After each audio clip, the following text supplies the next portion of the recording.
ভারত বাংলাদেশ সীমান্তের নোম্যান্সল্যান্ডের বাংলাদেশের বেনাপোল গেটে আঁকা মুজিবুর রহমানের ছবি মুছে দেওয়ার ঘটনায় চাঞ্চল্য। বেনাপোল সীমান্তের নোম্যান্সল্যান্ড বাংলাদেশি পিলারের সাদা রঙে ঢেকে দেওয়া হলো বঙ্গবন্ধু মুজিবুর রহমানের ছবি, জানিয়ে হৃদয়ে আন্দোলিত হয়েছে এপারের বাঙালির। বাংলাদেশের সৃষ্টির অন্যতম নায়ক মুজিবুর রহমানের ছবি মুছে দেওয়ায় ঘটনায় বন্দর এলাকার বাঙালিদের বক্তব্য, মুজিবুর রহমানকে দেওয়াল থেকে মুছে দেওয়া যেতে পারে, কিন্তু বাঙালির মন থেকে মুছে দেওয়া যাবে না। ভারতীয় ব্যবসায়ীরা জানিয়েছেন গতকাল তারা বঙ্গবন্ধুর ছবি দেখেছিলেন। আজ সকালে এসে তারা দেখেন প্রতিটি জায়গা থেকে বঙ্গবন্ধুর ছবি মুছে সাদা রং করে দেওয়া হয়েছে।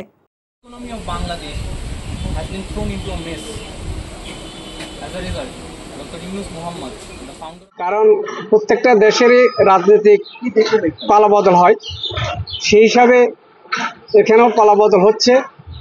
তো সেই হিসাবে আজকে সকাল থেকে এক্সপোর্ট ইম্পোর্ট চালু হচ্ছে, কিন্তু এখন এসে দেখি ওখানে যে সমস্ত ফটোগুলো ছিল সে ফটোগুলো সব সাদা করে দিয়েছে।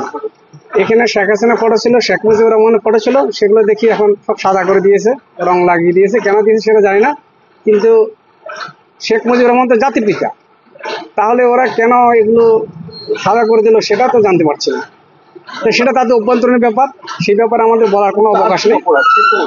বঙ্গবন্ধু বাংলাদেশ স্বাধীন, হ্যাঁ বঙ্গবন্ধু ঠিক আছে, কিন্তু বঙ্গবন্ধুর অবদান তারা তো স্বীকার করছে না। আজকে ওরা যে বাংলা ভাষাটা কথা বলছে সেটা তো অবদান একমাত্র শেখ মুজিবুর রহমান সাহেবের, কারণ উনি তো ওই দেশটাকে স্বাধীন করেছে। আজকে তারা যে বাংলা ভাষাটা বলতে পারছে সেটা একমাত্র আমাদের এই শেখ মুজিবুর রহমানের অবদান। তার ছবি মুছে দেওয়াটা, কিন্তু তার ছবি মুছে দিলে কিন্তু বাংলা মানুষের মন থেকে তো মুছে দেওয়া যাবে না। সে তো জাতির পিতা, সে জাতির জনক হিসেবে থাকবে। ভারত হিসেবে কি ভালো লাগবে? আমাদের ভারতীয় হিসেবে অবশ্যই ভালো লাগছে না। কেন ভালো লাগবে? কারণ তার ছোটবেলা থেকে তার ছবি আমরা দেখে বড় হচ্ছি, তাকে স্বাধীনতা সংগ্রামে যুদ্ধ করতে দেখেছি, তাকে পাকিস্তানের জেলে বন্দী হতে আমরা দেখেছি। সে যখন বাংলাদেশে এসে সারা বাংলাদেশের লোক তাকে বরণ করেছে। তো সেই হিসাবে তার ছবি মুছে দিলে কিন্তু বাংলা মানুষের মন থেকে মুছতে পারবে না। উনি সারা বছর সারা জীবন যুগ যুগ ধরে বাংলার মানুষের মনের ভিতরে গেঁথে থাকবেন। আজকে দেখা গেল স্থলবন্দর পাশাপাশি নোম্যান্সল্যান্ডে যে বঙ্গবন্ধুর যে ছবি ছিল সেটা সাদা রং দিয়ে একদম ঢেকে ফেলা হয়েছে, কি বলবেন?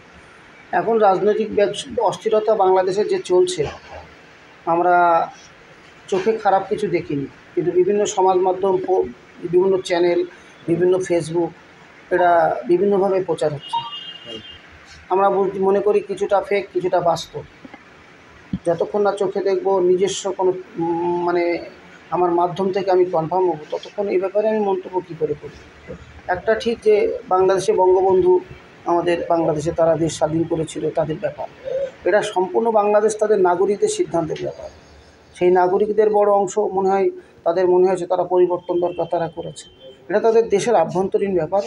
তবে এটা ঠিক যে একটা চরম অস্থিরতার মধ্য দিয়ে আজও যাচ্ছে বাংলাদেশ, আমরা বিভিন্নভাবে জানতে পারছি। যেহেতু আমরা আমদানি রপ্তানি বা অন্যান্য ব্যবসা ট্যাবসা করি, বাংলাদেশ ও বিভিন্ন পার্টি বা বিভিন্ন ইম্পোর্টার তাদের সঙ্গে আমাদের যোগাযোগ আছে, তারাও সবাই সব রাজনৈতিক দলেরই লোক।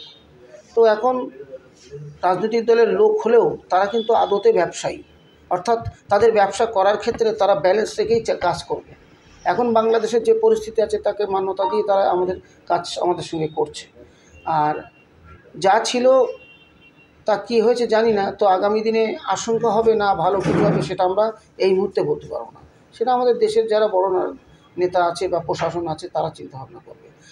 এখন বলতে পারি যে অস্থিরতা যে পরিবেশই থাকুক, আমাদের ব্যবসা ত্বরান্বিত করবার ক্ষেত্রে বাংলাদেশ ভারত বিভিন্ন ল্যান্ড বর্ডার বিভিন্ন জায়গায়, সেখানে আমাদের নির্ভর করতে হবে আমাদের ভারতীয় আধিকারিকদের উপরে, যারা পোর্টে দায়িত্বে আছে, বিএসএফ, ল্যান্ড পোর্ট আধিকারিক, কাস্টমস, এদের অনুমতিতে আমরা কিন্তু আশঙ্কা কিছুটা থাকলেও এদের অনুমতি পাচ্ছি, আমরা আমদানি রপ্তানিতে অংশ নিয়েছি।